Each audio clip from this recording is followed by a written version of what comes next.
Nous arrivons donc au 84e cours du Shmirat Halashon.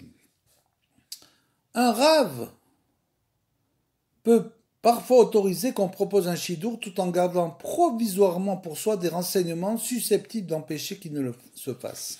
C'est-à-dire que nous avons déjà expliqué qu'il y a certains cas où on peut, et on a même le devoir de ne pas dissimuler la vérité, même si ça entraîne du lachon hara, pour ne pas provoquer par la suite naturellement des choses qui peuvent être extrêmement graves pour la personne, qui tombe dans le piège, et notamment pour les shidours, les shidourim, pour les associations, comme on l'a dit, et dans certains autres cas, dont nous parlerons. Il existe en effet des situations où certaines personnes refusent d'examiner une proposition de shidour avec un individu ou une famille donnée, bien qu'en réalité la situation ne justifie pas ce refus. C'est-à-dire qu'il y a des gens aussi, il faut dire la vérité, qui sont trop durs au niveau du shidour. C'est-à-dire que tout de suite, avant même de chercher à comprendre, ils refusent le shidour. Ils refusent le rendez-vous. Et ça, nous l'avons dit, c'est une chose qu'il faut éviter. Dans certains cas, comme le Chafetz Chaim l'explique ici, dans certaines situations, il faut être plus coulant et permettre à la personne de rencontrer l'autre, même s'il y a quelques points sur lesquels on n'est pas tout à fait d'accord.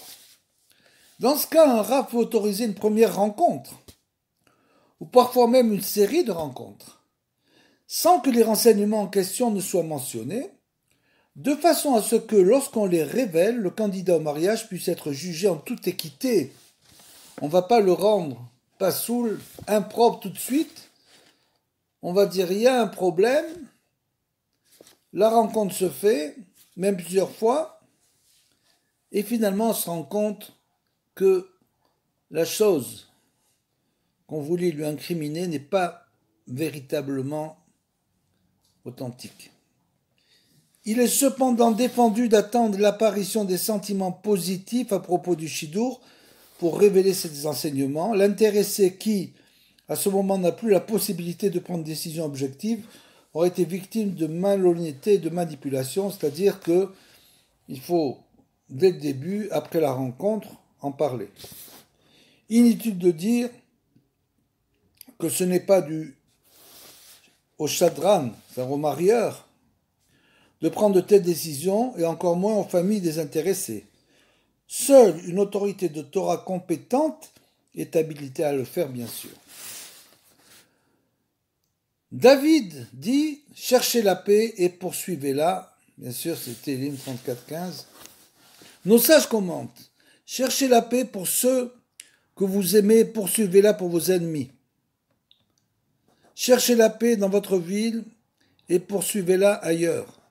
Cherchez la paix avec votre personne et poursuivez-la avec vos ressources. Cherchez la paix pour vous-même et poursuivez-la pour les autres. Cherchez la paix aujourd'hui et poursuivez-la demain. » Vaikra Rabbah. La dernière exhortation prouve qu'on ne doit jamais désespérer poursuivre la paix aujourd'hui, demain et après-demain, jusqu'à ce qu'on y arrive. Dans tous les cas, il faut essayer, dans la mesure du possible, bien sûr, parce qu'il y a des cas aussi où une chose impossible, mais il faut essayer, en tout cas dans la mesure du possible, de rechercher la paix dans tous les cas. Les cordes les plus résistantes, comme celles dont on se sert pour tirer une charrette par exemple, s'usent et finissent par céder si elles sont continuellement tendues. Il en est de même pour la discorde. Si on ne parvient pas à faire la paix à la première tentative ou à la seconde, on ne doit quand même pas abandonner la partie. Les paroles de paix finiront par faire leur effet.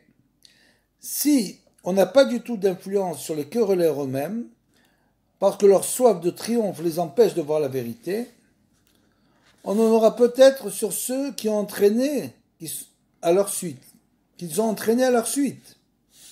On les sauvera ainsi de l'amer salaire de la discorde, comme Moshe qui sauva On et les fils de Korah, comme on l'a expliqué précédemment.